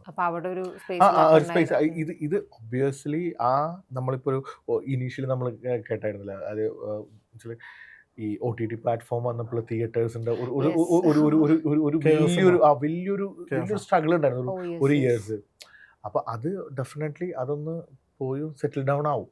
അപ്പൊ അതിനുള്ള സ്പേസും അതിനുള്ള ടൈം നമ്മൾ കൊടുത്തു കഴിഞ്ഞാല് അത് ഓർഗാനിക്കലി അത് സെറ്റിൽ ഡൗൺ ആയിക്കോളും. നമ്മ അതിനു വേണ്ടി സ്ട്രെസ് അടിക്കേണ്ട കാര്യമില്ല. നമ്മള് യൂഷ്വലി പറയല്ലോ, ഇപ്പോൾ നമ്മുടെ വർക്ക് പ്ലേസ് ഒരെണ്ണം, നമ്മുടെ ഫാമിലി വേറെ, നമ്മുടെ ബാക്കി പ്രൊഫഷനും നമ്മുടെ പേഴ്സണൽ ലൈഫും മിക്സ് ചെയ്യുന്ന പോലെ. പക്ഷെ നിങ്ങൾ രണ്ടുപേരും ബ്രദേഴ്സും ആയിട്ടാണല്ലോ നിങ്ങളിപ്പോൾ ഒന്നിച്ചൊരു കമ്പനിയിൽ വർക്ക് ചെയ്യുന്നത്. അപ്പോൾ ഈ ഇപ്പൊ ബ്രദേഴ്സ് ആവുന്ന സമയത്ത് സ്വാഭാവികമായിട്ട് നിങ്ങൾ പറയുമ്പോൾ നിങ്ങൾ തമ്മിൽ ഭയങ്കര കണക്ഷൻ ആയിരിക്കും, ഞങ്ങൾ തമ്മിൽ അങ്ങനെ കൊടുക്കൽ വാങ്ങൽ നടക്കുന്നതായിരിക്കും പറയാം. നമുക്ക് ശരിക്കും പറഞ്ഞു കഴിഞ്ഞാല് അത് ഞാൻ എല്ലാവരുമായിട്ടും പറഞ്ഞാൽ ആ ഈഗോന്റെ ആവശ്യമില്ല. കാരണം നമ്മൾ സംസാരിക്കുന്നത് അല്ലെങ്കിൽ നമ്മൾ ഈ ഫൈറ്റ് ചെയ്യുന്നത് മുഴുവൻ ഔട്ട്പുട്ടിന് വേണ്ടിയിട്ടാണ്. നാളെ ഒരു കമ്പനി സർവൈവ് ചെയ്യാനും നമുക്ക് ഒരു ഔട്ട്പുട്ടിന് വേണ്ടി മാത്രമാണ്. അല്ലാതെ ഇവൻ എൻ്റെ ചേട്ടനാണ്, എന്നെ പറയാൻ പാടില്ല, ഇവൻ എൻ്റെ അനിയനാണ് എന്നെ. അപ്പോൾ ആ ഒരു ഈഗോ ഇല്ല. നമ്മൾ വർക്കിന് വേണ്ടി ഇപ്പം ഞങ്ങൾ അവിടെ സ്റ്റുഡിയോയിൽ ഇരുന്നപ്പോൾ നമ്മൾ മൊത്തം ടീം ഇരുന്ന് മീറ്റിംഗ് നടക്കുമ്പോൾ നമ്മളൊരു ഭയങ്കര ആ പ്രൊജക്റ്റിന് വേണ്ടിയിട്ടും ചിലപ്പോൾ ആ പ്രൊജക്റ്റിൻ്റെ ഡെലിവറിക്ക് വേണ്ടി നമ്മൾ ഭയങ്കര ഫൈറ്റ് നടത്തും. ഭയങ്കര ചീത്തവിളിയൊക്കെ ഉണ്ടാവും. നിങ്ങൾക്കൊരു ഈ പറയുന്ന പോലെ ഇപ്പൊ വളരെ ഡിഫറെന്റ് ആയിട്ടുള്ള ഒപ്പീനിയൻ ഒരു VFX എങ്ങനെ കൊടുക്കണം ചെയ്യണം എന്നുള്ളതിൽ വരികയാണെങ്കിൽ എങ്ങനെയാ നിങ്ങളുടെ ഒരു റിസോൾവിംഗ് പ്രോസസ് ഉണ്ട്? അതെന്ന് വെച്ചാൽ ഞാൻ മാർക്കറ്റിങ്ങിലും സൂപ്പർവൈസർ ആ ലെവലിലാണ് ഞാൻ നിൽക്കുന്നത്. ഇവൻ ഇൻ ഹൗസ് ആണ്. അപ്പോൾ എന്നെ സംബന്ധിച്ചിടത്തോളം പ്രൊജക്റ്റ് കൊണ്ടുവരിക, അതിനെ ഡെലിവറി ചെയ്യാന്നുള്ളത് മാത്രമേ ഉള്ളൂ. എങ്ങനെ ഡെലിവറി ചെയ്യണം എന്നുള്ളത് ഇൻ ഹൗസ് ടീമാണ് തീരുമാനിക്കുന്നത്. അപ്പോ ഉറപ്പായിട്ടുണ്ടാവും. പക്ഷെ ഇപ്പൊ അതൊക്കെ ഇപ്പൊ അതിൽ രസകരമായ അടി ഞാൻ പറയാം. ഇപ്പൊ ഇൻ ഹൗസ് അടി തന്നെ ഇപ്പൊ നമ്മള് കാലത്തൊട്ട് വൈകുന്നേരം വരെ ചെയ്യും. ചിലപ്പോ വർക്ക് തീരാത്ത നമ്മൾ സ്ട്രെച്ച് ചെയ്യും, വെളുപ്പാങ്ങാൻ സ്ട്രെച്ച് ചെയ്യും, എന്നിട്ട് എല്ലാം സെറ്റാക്കി വെക്കും. ഔട്ട്പുട്ട് അയച്ചു കൊടുക്കൂല ക്ലൈന്റിന്. കാരണം പറഞ്ഞിട്ട് കാര്യമില്ല. കാരണം അത് അവരെ നമ്മൾ ഒരിക്കലും കുറ്റം പറയാ, അത് അങ്ങനെയൊന്നുമല്ല. അത് പക്ഷെ ഇത്രയും നമ്മുടെ ബ്രെയിൻ വർക്ക് ചെയ്യണം. അപ്പം പക്ഷെ ഇത് ജനറലി എല്ലാവരും പണ്ടൊന്നും ആർക്കും അത് അത്രയും കിട്ടും. പക്ഷേ ഇപ്പോഴത്തെ ആൾക്കാർക്ക് മനസ്സിലാവും, ഓക്കെ അവർ ഇത്രയും ഡേ നൈറ്റ് വർക്ക് ചെയ്തിട്ട് വരുന്നത് ചിലപ്പോൾ അവർക്ക് ഒരു ക്രിയേറ്റീവ് ആണല്ലോ അത്. അപ്പൊ നമുക്ക് അത് കിട്ടാറില്ല, പലർക്കും കിട്ടാറില്ല. പക്ഷെ അങ്ങനെ ഉള്ളത് കൊണ്ട് പക്ഷെ നമ്മുടെ എല്ലാ കോർ മെമ്പേഴ്സിനും അറിയാട്ടാ എന്താണ് വർക്കുകളെല്ലാം എന്ന് പറയുന്നത് എന്താണ് ആ പ്രൊജക്ടിനെ ഡിപ്പെൻഡ്. ഇന്ന് വരെ ദൈവം അനുഗ്രഹിച്ച് നമ്മളുടെ കാരണം കൊണ്ട് റിലീസ് മാറിപ്പോയിട്ടില്ല. ഞങ്ങൾക്ക് ആ ഒരു പേരുദോഷം ഇല്ല. 10 കൊല്ലം കൊണ്ട് കിട്ടിയിട്ടില്ല. എന്താണ് അച്ചീവ്മെന്റ് ചോദിച്ചു കഴിഞ്ഞാൽ സത്യം പറഞ്ഞു കഴിഞ്ഞാല് അതെ അത് ചെയ്യുന്നുണ്ട്. ചില ഹിക്കപ്സ് ഒക്കെ അതിലുണ്ട്, ചില എറേഴ്സ് ഡെഫിനറ്റ്ലി ഉണ്ടാവും. അതൊക്കെ നമ്മൾ മാനേജ് ചെയ്ത് പോയിട്ടുണ്ട്. ഇപ്പം നിങ്ങൾക്ക് ഐഡിയലായിട്ട് ഇപ്പം നിങ്ങളുടെ ഒരു പ്രോസസ്സിൽ ഏത് സ്റ്റേജ്, സിനിമയുടെ ഏത് സ്റ്റേജിലാണ് VFX ടീമിനെ ഇൻക്ലൂഡ് ചെയ്ത് കഴിഞ്ഞാൽ? ഇപ്പോൾ ചിലരിപ്പം ഫൈനൽ സ്റ്റേജിലായിരിക്കുമല്ലോ, ഷൂട്ടൊക്കെ കഴിഞ്ഞിട്ട് ഒരു VFX ടീമിനെ പറ്റി ആലോചിക്കുന്നവരുണ്ടായിരിക്കാം. അല്ലെങ്കിൽ സ്ക്രിപ്റ്റിൻ്റെ സ്റ്റേജിൽ തന്നെ ഓക്കെ ഇതിന് ഇന്ന സാധനങ്ങളായിരിക്കും നമുക്ക് ഷൂട്ട് ചെയ്യാൻ പറ്റുക, ഇന്ന സാധനങ്ങൾക്ക് നമുക്ക് VFX വേണ്ടി വരും, അങ്ങനെയൊക്കെ ഉണ്ടാവുമല്ലോ. അപ്പോൾ VFX സ്റ്റുഡിയോൻ്റെ ഒരു ഓണേഴ്സ് എന്നുള്ള രീതിക്കും അതിൻ്റെ ക്രിയേറ്റീവ് എന്നുള്ള രീതിക്കും ഏത് സ്റ്റേജ് തൊട്ടാണ് ആക്ച്വലി സിനിമയുടെ പ്രോസസ്സിൽ നിങ്ങൾ സ്ക്രിപ്റ്റ് ലോക്കായി കഴിഞ്ഞാൽ തന്നെ ചില സ്ക്രിപ്റ്റിന്റെ ഒപ്പം വരും? അതായത് ഞങ്ങളുടെ തുടങ്ങുന്ന സമയത്ത് ആദ്യം സിനിമകളും കൂടി ഒന്ന് ഉദാഹരണമാക്കി ആദ്യത്തെ ഓപ്ഷൻ ആയിരുന്നു അത് പറയില്ല. ആദ്യത്തെ ഓപ്ഷൻ അതായത് ഞങ്ങൾ തുടങ്ങിയ സമയത്ത് ആദ്യത്തെ ഓപ്ഷൻ ആയിരുന്നു. അതായത് എല്ലാം കഴിഞ്ഞതിന് ശേഷം നമ്മൾ വിളിക്കുന്നു ഫുട്ടേജ് കാണുന്നു, ചെയ്യുന്നു. പിന്നീട് അത് പ്രീ പ്രൊഡക്ഷൻ ലെവലിൽ തൊട്ട് ആ സ്റ്റേജിലേക്ക് മാറി. ഇപ്പം എങ്ങനെയാണെന്ന് വെച്ച് കഴിഞ്ഞാൽ റൈറ്റേഴ്സ് അവർ എഴുതുമ്പോൾ തന്നെ വിളിക്കും ഏതെങ്കിലും സ്റ്റുഡിയോക്കാരൻ, നമ്മളല്ല സ്റ്റുഡിയോക്കാരെ വിളിച്ചിട്ട് പറയും എൻ്റെ കഥ ഇതാണ്, ഇത് അപ്പോൾ അവർക്കൊരു ഉണ്ടാവും ഇന്ന ആർട്ടിസ്റ്റിനെ വെച്ച് ഇന്ന ബഡ്ജറ്റിൽ ചെയ്യണം എന്നുള്ളതായിരിക്കും. അപ്പോൾ എനിക്കിത് ഫീസിബിൾ ആവും, അത് ഞാൻ ഡയറക്റ്റ് ഷൂട്ട് ചെയ്യണോ, എന്ത് ചെയ്യാൻ പറ്റും, അല്ലെങ്കിൽ എന്തെങ്കിലും ഓൾട്ടർനേറ്റീവ് ഉണ്ടോ, എനിക്ക് വേണ്ടത് ഇന്നൊരു കാര്യമാണ്, അതന്നെ എൻ്റെ ആവശ്യം, അത് എങ്ങനെ വയബിളായിട്ട് മലയാള സിനിമയുടെ അഫോർഡബിലിറ്റിയിൽ എങ്ങനെ ചെയ്യാൻ പറ്റും, ആ രീതിയിലേക്ക് അത് മാറിയിട്ടുണ്ട്. അത് ട്രാൻസ്ഫോർമേഷനാണ്, അത് നമ്മുടെ കഴിഞ്ഞ 10 വർഷം കൊണ്ടുണ്ടായ ട്രാൻസ്ഫോർമേഷനാണ്. ആ ഒരു രീതിക്ക് സംഭവങ്ങൾ ഇപ്പൊ മാറിയിട്ടുണ്ട്. ക്യാമറയുടെ ഭാഗത്തു നിന്നുള്ളൊരു അല്ലെങ്കിൽ അത് തമ്മിലുള്ള ഒരു ക്രിയേറ്റീവ് പ്രോസസ്സ് എങ്ങനെയായിരിക്കും? ഇപ്പൊ ക്യാമറമാൻ ആളുടെ ഒരു വിഷ്വൽ ഉണ്ടായിരിക്കുമല്ലോ, ആള് ചെയ്തു വെച്ചിട്ടുള്ള, അപ്പൊ അതിനകത്തേക്ക് എന്തെങ്കിലും ആഡ് ചെയ്യുന്നതും ആഡ് ചെയ്യാണ്ടിരിക്കുന്നത് ആളുടെ ഒരു സംഭവം കൂടി ഇംപ്രവൈസേഷനും ബ്യൂട്ടിഫിക്കേഷനും ഒക്കെ. നല്ലൊരു മൗണ്ടൻ വാലി ഷൂട്ട് ചെയ്തുകൊണ്ടുപോകും. ഓക്കെ. അപ്പൊ നമ്മൾ ഇന്ന് ഷൂട്ട് ചെയ്യുമ്പോൾ നല്ല ക്ലൗഡൊക്കെ ഉള്ളതാണ്, നാളെ അതേ ഷൂട്ടുണ്ട്, അവിടെ ചിലപ്പോൾ ക്ലൗഡൊന്നും ഉണ്ടാവില്ല, അല്ലെങ്കിൽ അരമണിക്കൂർ എല്ലാം പോകും, തിരിച്ചു മാറി അത് കണ്ടിന്യൂറ്റിക്ക് വേണ്ടി ചെയ്യും. അപ്പൊ പിന്നെ നമ്മളും ക്യാമറമാനായി മാറി, ഡയറക്ടറൊക്കെ കൂടാണ്ട് നമുക്ക് കൂടുതൽ ആരായിട്ട് ഇൻവോൾവ് ആവാം, DOP-ക്കാണ് ആ ഒരു ഇത്. അപ്പൊ ആ സീനിന് വേണ്ട ബ്യൂട്ടിഫുൾ ആക്കുക എന്നുള്ള രീതിയിൽ പല പടങ്ങളിലും നമ്മൾ ചെയ്തിട്ടുണ്ടാവില്ല. പിന്നെ വലിയ സിനിമകളാണ് ഇപ്പോൾ മദർ ലാംഗ്വേജിലും കൂടുതൽ നമ്മൾ ഇന്ററാക്ട് ചെയ്യുക ആർട്ട് ഡയറക്ടേഴ്സ് അല്ലെങ്കിൽ പ്രൊഡക്ഷൻ ഡിസൈനർ ആയിട്ടായിരിക്കും. കാരണം അവിടെ സെറ്റ് ഇട്ടിട്ട് സെറ്റിന്റെ എക്സ്റ്റൻഷൻസ് ആയിക്കോളും ചിലപ്പോൾ. അപ്പോൾ ചിലപ്പോൾ ഹാഫ് സെറ്റ് ഇട്ട ശേഷം അവർ ഓൾറെഡി ഒരു മോഡൽ ചെയ്തിട്ടുണ്ടാവും, ഇങ്ങനെയാണ്, അത് ഓൾറെഡി ഡയറക്ടറുടെ അടുത്തും DOP-യുടെ അടുത്തും എല്ലാവരുടെ അടുത്തും ഒരു അപ്രൂവൽ എടുത്ത് പ്രൊഡക്ഷൻ ഡിസൈനർ ഒരു സെറ്റ് ഇട്ട് വെച്ചിട്ടുണ്ടാവും, ഒരു ഡിസൈൻ ചെയ്ത് വെച്ചിട്ടുണ്ടാവും. അപ്പോൾ അതിന്റെ ഹാഫ് ഇട്ടിട്ട് ഹാഫിന് മേലെ പിന്നെ CG-ലേക്ക് പോവാം. ഇപ്പം ഈ പറഞ്ഞതുപോലെ ഇപ്പം അടുത്ത കാലത്തായിട്ട് VFX ആണെന്ന് തിരിച്ചറിയാത്ത രീതിയിൽ നമ്മൾ സിനിമകൾ ആസ്വദിക്കുന്നുണ്ട്. ഇപ്പോൾ കാന്താരയിൽ വന്നു കഴിഞ്ഞാൽ അതിൻ്റെ ഒരു ബ്യൂട്ടി എന്ന് വെച്ചാൽ നമുക്ക് അറിയാം ഇപ്പം ഈ വരുന്ന സാധനങ്ങളൊക്കെ ഇതിലേതൊക്കെയാണ് VFX അറിയാം, പക്ഷെ സിനിമയായിട്ട് ഭയങ്കര ബ്ലെൻഡായി നിൽക്കുന്നത് കൊണ്ട് നമ്മളത് ചിന്തിക്കുന്നില്ല. കാണുന്ന സമയത്ത് ആസ്വദിക്കുക, അതിനകത്ത് അങ്ങ് ഇൻവോൾവ് ആയിട്ട് ആസ്വദിക്കുക എന്നുള്ള പരിപാടിയാണ് ചെയ്യുന്നത്. പക്ഷെ ചില സിനിമകളിൽ വരുന്ന സമയത്ത് ഗ്രാൻഡ് ആണെന്ന് കാണിക്കാൻ വേണ്ടിയിട്ട് ചിലപ്പോൾ ഈ VFX-ന്റെ എലമെന്റ്സ് ഭയങ്കര കൂടുതലായി വരുന്നതുണ്ടാവും. അപ്പം അത് ആൾക്കാർ പലപ്പോഴും അതിൻ്റെ വിമർശനവും ഉന്നയിക്കലുണ്ട്. അപ്പം ഈ അടുത്തായിട്ടാണ് അപ്പം ഈ തിയേറ്ററിക്കൽ വാച്ചിന് വേണ്ടിയിട്ട് വലുതാക്കിയിട്ട് വലിയ വലിയ സംഭവങ്ങളാക്കിയിട്ട് കാണിക്കുക, ഗ്രാൻഡിയർ ആയിട്ട് കാണിക്കുക എന്ന് പറയുന്ന ഒരു OTT വാച്ച് ഒരെണ്ണം തിയേറ്ററിക്കൽ വാച്ച് ഒരെണ്ണം എന്ന് പറഞ്ഞു വരുന്ന സമയത്ത് എസ്പെഷ്യലി അങ്ങനത്തെ ഒരു ചേഞ്ച് വരുന്നതായിട്ട് തോന്നിയിട്ടുണ്ട്. അങ്ങനെ ഒരു സംഭവം നിങ്ങൾക്ക് നിങ്ങളായിട്ട് നോ പറയോ ചില സമയത്ത് ഇത്രയും വേണ്ടെന്നുള്ള? അതൊരു ഡയറക്ടറുടെ വിഷനാണ് ആക്ച്വലി. കാരണം അവര് നമ്മളെ പ്രീ പ്രൊഡക്ഷൻസ് അല്ലെങ്കിൽ സ്ക്രിപ്റ്റിന്റെ സമയത്ത് തൊട്ട് അവരോട് നമ്മൾ ഇന്ററാക്ഷൻ സമയത്ത് ഇപ്പൊ ആണെങ്കിൽ AI-ൽ അവരൊരു റെഫറൻസ് ഇമേജ് നമുക്ക് കാണിച്ചു തരും, സെറ്റ് തരും, എന്റെ വിഷൻ ഇതാണ് എന്ന് പറഞ്ഞുകൊണ്ട്. സമയമാണ് വരുന്നത്, പണ്ട് ഡയറക്ടർ എന്താ ഉദ്ദേശിക്കുന്നതെന്ന് കണ്ടെത്താനുള്ള സമയമാണ് വരുന്നത്. കാരണം നമ്മൾ ഓരോ എന്താ പറയാ ഓരോ ലുക്ക് ആൻഡ് ഫീൽ കൊടുക്കും, അതിൽ ഡയറക്ടർക്ക് വിഷൻ ഉണ്ടാവും. അപ്പൊ ചിലപ്പോൾ 10 ചെയ്യുമ്പോഴായിരിക്കും ദിസ് ഐ വാണ്ട്. ഇപ്പൊ അത് ഈ പറഞ്ഞതുപോലെ AI-യുടെ ഗുണം കൊണ്ട് ആ ടൈമൊക്കെ ലാഭമാണ്. മറ്റേന്ന് വെച്ചാൽ നമ്മളിലേക്ക് സിങ്ക് ആവാനുള്ള ഒരു സമയം ഉണ്ടായിരുന്നു നമുക്ക്. ആ ടൈം ശരിക്കും പറഞ്ഞാൽ ഇല്ലാണ്ടായി. ഇന്നിപ്പോ അവർക്ക് എന്ത് വേണമെന്നുള്ളത് അവർക്ക് ഇപ്പൊ ടൈപ്പ് ചെയ്താണ് കിട്ടും. ഇപ്പൊ നമുക്കൊരു ഫയറിന്റെ കളർ ഡിഫറെന്റ് ആയിട്ടുള്ള ഒരു പാറ്റേൺ ആണ് വേണമെങ്കിൽ പോലും അവര് നമുക്ക് എടുത്തു തരും, ഇതാണ് നമുക്ക് വേണ്ടത്. നമുക്ക് ആ ഡയറക്ഷനിൽ പോയാൽ മതി, നമ്മുടെ 10 ദിവസം നമുക്ക് എന്താണ് സേവ് ചെയ്യാൻ പറ്റും. നിങ്ങൾ അല്ലെങ്കിൽ ഞാൻ നേരത്തെ ചോദിച്ചതെന്ന് വെച്ചാൽ ഇപ്പോൾ ഒരു ഡയറക്ടർ അല്ലെങ്കിൽ ഏതെങ്കിലും ഡയറക്ടറോ അല്ലെങ്കിൽ റൈറ്ററോ ഒരു സംഭവം പറയാണ്, പക്ഷെ അപ്പൊ നിങ്ങൾക്ക് ഏതെങ്കിലും സമയത്ത് സ്റ്റോറി മുഴുവൻ ഏതെങ്കിലും സ്ക്രിപ്റ്റ് നമുക്ക് അറിയാലോ സ്റ്റോറി എങ്ങനെ പോണെന്നുള്ള, അപ്പൊ ആ സമയത്തേക്ക് ഇത്രയ്ക്കും വേണ്ട എന്നുള്ളത് അങ്ങനത്തെ എന്തെങ്കിലുമൊക്കെ നമുക്ക് നമുക്കൊരു ഓപ്ഷൻസ് നമുക്ക് വേണമെങ്കിൽ പറയാൻ പറ്റും.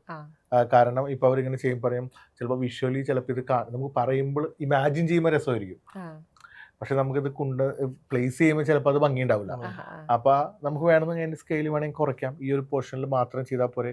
അപ്പൊ ഒരുപാട് നിങ്ങൾ ഓപ്ഷൻ ചെയ്തു തരും എന്ന് പറയും. അപ്പൊ നമ്മൾ ഓപ്ഷൻ ചെയ്ത് കാണിച്ചു കൊടുത്തിട്ട് അപ്പൊ അത് ഓക്കെ ആണെങ്കിൽ അവരത് കണ്ടിന്യൂ ചെയ്യും, അതല്ലെങ്കിൽ അവർ പറയും ഇല്ല. പിന്നെ വേറൊരു കാര്യം വരും, അത് എപ്പോഴും പിന്നെ ഞങ്ങൾ നോ പറഞ്ഞ കാര്യം ബ്ലഡാണ്, അത് സെൻസർ ബോർഡിന്റെ പ്രശ്നം കാരണം. പിന്നെ അതിന്റെ ബിസിനസ് പരമായിട്ട് സർട്ടിഫിക്കറ്റ് ഒക്കെ വരുന്നുണ്ടെങ്കിൽ ബിസിനസ് ബാധിക്കുന്നതുകൊണ്ട് അപ്പൊ കലാപരമായിട്ട് അങ്ങനെ ഒരു എന്താ പറയാ നല്ലൊരു വയലൻസ് ഉണ്ടെങ്കിലും നമ്മൾ പറയും അത് കുറച്ചേക്ക്.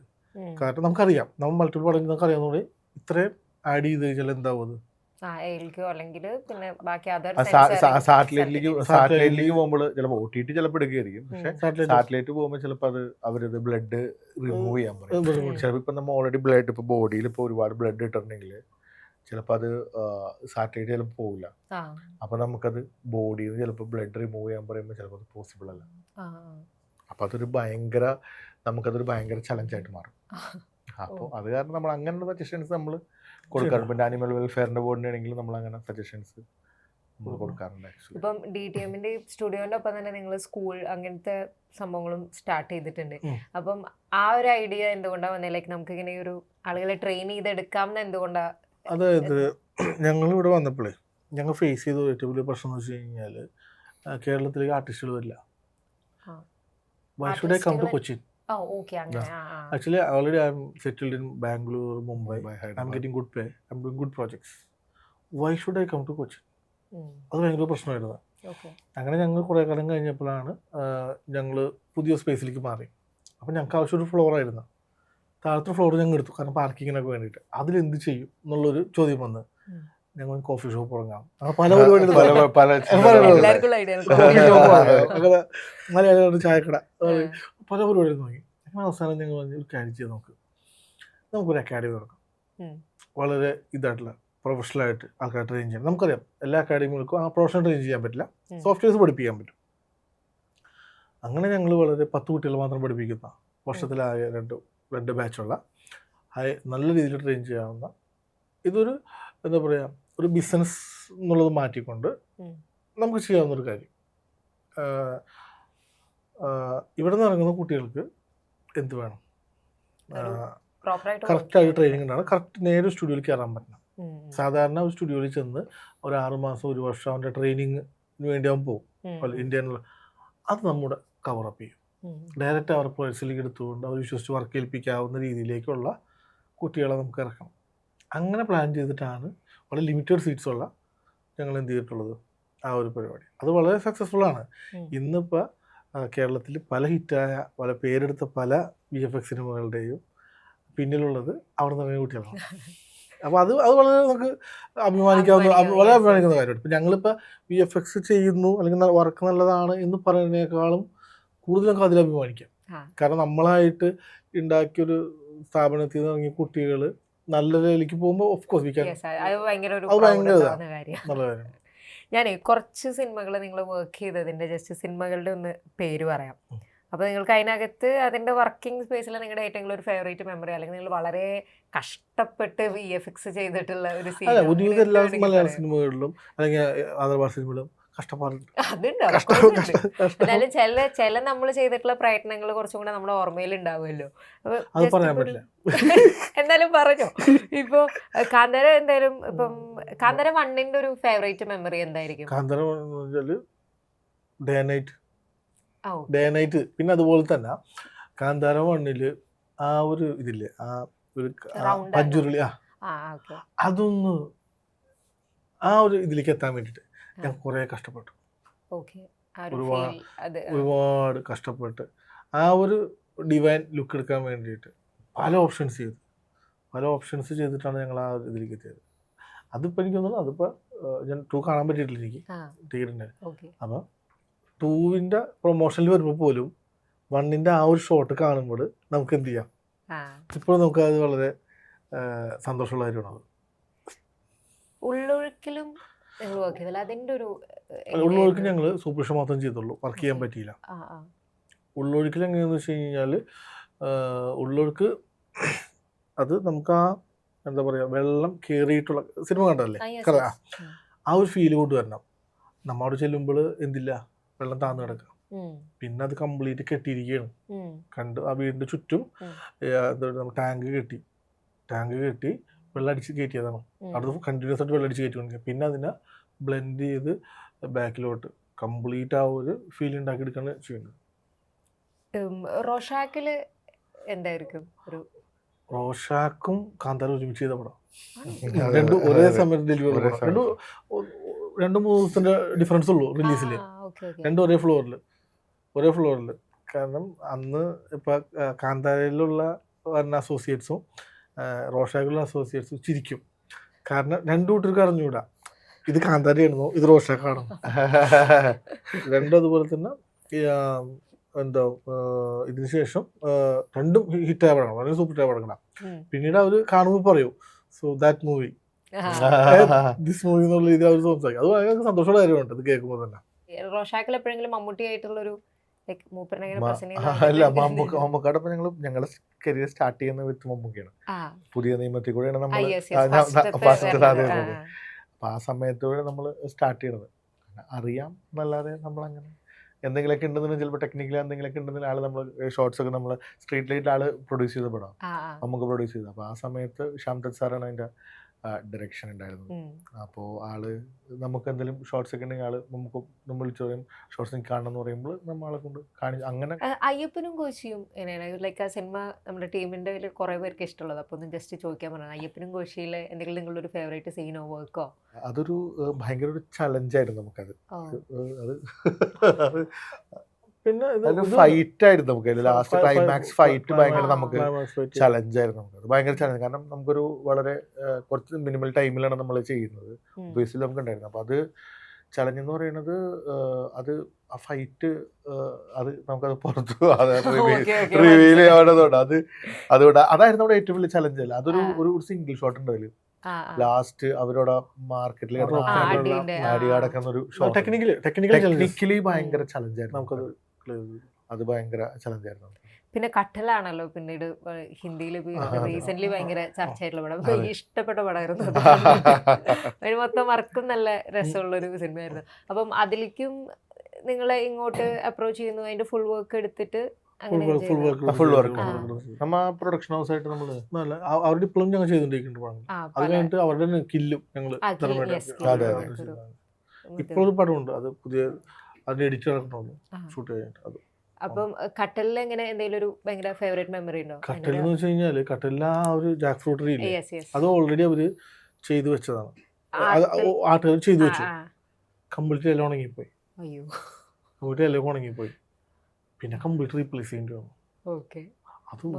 അതൊരു വൻ പണിയാണ്. അതൊരു വൻ പണിയാണ്. ആ ലിമിറ്റഡ് ടൈമില് റിയലിസ്റ്റിക് ആയിട്ട് ആ ജാക്ക് ഫ്രൂട്ട് ട്രീ ഉണ്ടാക്കി അത് അവിടെ ഫിറ്റ് ചെയ്യാന്ന് പറയുന്നത് തന്നെ അതൊരു ഹെർക്കുലിയൻ ടാസ്ക് എന്ന് പറയൂലേ, അതായിരുന്നു. അതാണ് അതുകൊണ്ടാണ് അവര് ഞങ്ങള് ആ പടം സത്യത്തിൽ കില്ലെന്നുള്ള പടത്തിൽ ഞങ്ങൾ ഇൻവോൾവ് ആയിരുന്നില്ല. ഞങ്ങള് അവര് പറഞ്ഞ ടൈം ലൈനിൽ കട്ടല് ഡെലിവറി ചെയ്തപ്പോൾ ഇമ്മീഡിയറ്റ് അവര് ഞങ്ങളെ കില്ലിലേക്ക് വിളിച്ചു. ഇനി 11 കുശിനും കൂടി DTM സ്റ്റാർട്ട് ചെയ്തു, സ്കൂളിൽ സ്റ്റാർട്ട് ചെയ്തു. ഇനിയുള്ള നിങ്ങളുടെ ഇപ്പം ഇന്ത്യയിലെ കുറെ ഭാഷകളിലൊക്കെ വർക്ക് ചെയ്ത് കഴിഞ്ഞു. ഇനി നിങ്ങൾ അടുത്തൊരു സ്റ്റെപ്പ് ആഗ്രഹിക്കുന്നത് എന്താ? ഇന്റർനാഷണൽ ചെയ്യൂല. ഇന്റർനാഷണൽ അത് ചിലേ നമ്മുടെ ഒരു പിന്നെ നമ്മുടെ ഈ എൻ്റെ പൈപ്പ് ലൈൻ നമ്മൾ പൊട്ടിക്കണം. ഇപ്പൊ നമ്മള് ഒരു പൈപ്പ് ലൈൻ സെറ്റ് ചെയ്ത് വെച്ചിട്ടുണ്ട്. അത് പൊട്ടിച്ചിട്ട് വേണം നമ്മള് വേറൊരു ഇന്റർനാഷണലിലേക്ക് കയറുന്നത്. അല്ല നമ്മള് ഓരോരോ ഡിപ്പാർട്ട്മെന്റ് മലയാളികൾക്ക് നമുക്കിപ്പോ ഞങ്ങൾക്ക് ഇതുണ്ട്. ഞങ്ങളുടെ ഫിലിം ഈ ലാസ്റ്റ് ഫിലിം ഫെയറിൽ നമ്മൾ നോമിനേഷൻ അപ്പൊ കില്ലിന് വേണ്ടി നമ്മൾ നോമിനേറ്റഡ് ആണ്. അപ്പൊ പാൻ ഇന്ത്യയിലാണ് ഇപ്പോഴത്തെ സ്വപ്നം കാണുന്ന ഒരു പാൻ വെള്ളിയിൽ കുറച്ചൊക്കെ കഴിഞ്ഞാൽ പുതിയ പ്രോജക്ട്സ് എന്തൊക്കെയാ? ഇപ്പൊ കുറെ എണ്ണത്തിലായിരിക്കും. ഇപ്പൊ നമുക്ക് പുതിയത് വരാൻ പോകുന്നതിൽ ഇപ്പം റിവീൽ ചെയ്യാൻ പറ്റുന്ന പ്രോജക്ട്സ് ഏതൊക്കെ ആയിരിക്കും? മലയാളത്തിൽ ഇപ്പൊ റിലീസിന് വരുന്നത് നമ്മുടെ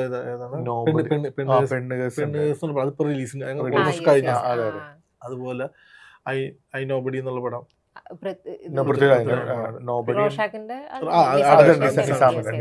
പിന്നെ ഞങ്ങൾ കറക്കുന്നൊരു പടം ചെയ്യുന്നുണ്ട്. ഇത് മൂന്നും മെയിനായിട്ട് ഇതൊക്കെ ഞങ്ങൾ മലയാളത്തിൽ ചെയ്യുന്ന പടം. മലയാളത്തിൽ തെലുങ്കിൽ ഇപ്പൊ നമ്മള് ചിരഞ്ജീവി സാറ് നയൻതാര മാം പിന്നെ നാഗബന്ധം എന്ന് പറഞ്ഞ സിനിമ ചെയ്യും. അത് വലിയ സ്കെയിലുള്ള പടം. വലിയ സ്കെയിൽ അതുപോലെ ഒരുപാട് കമ്പനികൾ ചെയ്യുന്ന ഒരു അതെ. പക്ഷെ അത് സ്കെയിൽ വലിയ സ്കെയിൽ അതിന്റെ ഒരു ചെറിയൊരു പോർഷൻ സീക്വൻസ് ഞങ്ങൾ ചെയ്യുന്നു. നിങ്ങൾക്ക് സിനിമയുടെ വേറെ ഏതെങ്കിലും ഫീൽഡിലേക്കൊക്കെ വരാൻ ആഗ്രഹമുള്ള ആളുകളാണോ? ലൈക്ക് റൈറ്റിംഗോ ഡയറക്ഷനോ അങ്ങനെ എന്തെങ്കിലും? ഒരു VFX ജസ്റ്റ് ചോദിച്ചതാണ്. ചോദിക്കല്ലേ അറിയോ, ഇവൻ അങ്ങനെ മുട്ടിക്കൊണ്ടതാണ്. ഇവൻ പല രീതിയിലും പല സമയത്തിനോട് പറയാറുണ്ട്. ഞാൻ പറയും കേട്ടോ. അല്ല ഇപ്പൊ നമ്മള് കഞ്ഞി കുടിച്ചൊക്കെ പട്ടിണി വേണോ, ഞാൻ പറഞ്ഞു വേണ്ട. കാരണം നമ്മൾ സംബന്ധിച്ചിട്ട് ഞങ്ങളൊരു വലിയൊരു ടീമാണ്, സ്മോൾ ടീം. ഞങ്ങളുടെ കൂടെ ഉള്ള എല്ലാവരും വളരെ ഫാമിലിയുള്ള എല്ലാവരുമാണ്. അതെ. അപ്പൊ നമുക്ക് അതിൻ്റെതായിട്ടുള്ള റെസ്പോൺസിബിലിറ്റീസ് ഉണ്ട്. ഒരിക്കലും നമ്മുടെ ഒരു സ്വാർത്ഥ താല്പര്യത്തിന് വേണ്ടിയിട്ട് റിസ്ക് എടുക്കാൻ പറ്റില്ല. ഓൾറെഡി എന്താ പറയുക, ഓൾറെഡി ഇപ്പൊ എല്ലാ സിനിമ ഇൻഡസ്ട്രിയും കടന്നു പോകുന്ന ഒരു ചെറിയൊരു ക്രൈസിസിലാണ്. ആ ക്രൈസിസിൽ എനിക്ക് ഡയറക്ഷൻ ചെയ്യാൻ താല്പര്യമുണ്ട്, അല്ലെങ്കിൽ എനിക്ക് എന്തെങ്കിലും ചെയ്യാൻ താല്പര്യമുണ്ടെന്ന് വെച്ചുകൊണ്ട് നമ്മുടെ കൂടെ നമ്മൾ വിശ്വസിക്കുന്ന എല്ലാവരുടെയും ലൈഫ് റിസ്ക് എടുക്കുന്നത് എന്തല്ല, അതൊട്ടും ജെന്യുവനായ കാര്യമല്ല. ഭാവിയിലെല്ലാം സ്മൂത്തായി വരുന്ന സമയത്ത് വേണമെങ്കിൽ അപ്പൊ ഞാൻ ഇവനോട് നീ ചെയ്തോ, ഞാൻ എല്ലാത്തിലും ലെമൺ കുഷ് പേരിടണോണ്ട് പേരിട്ടോ.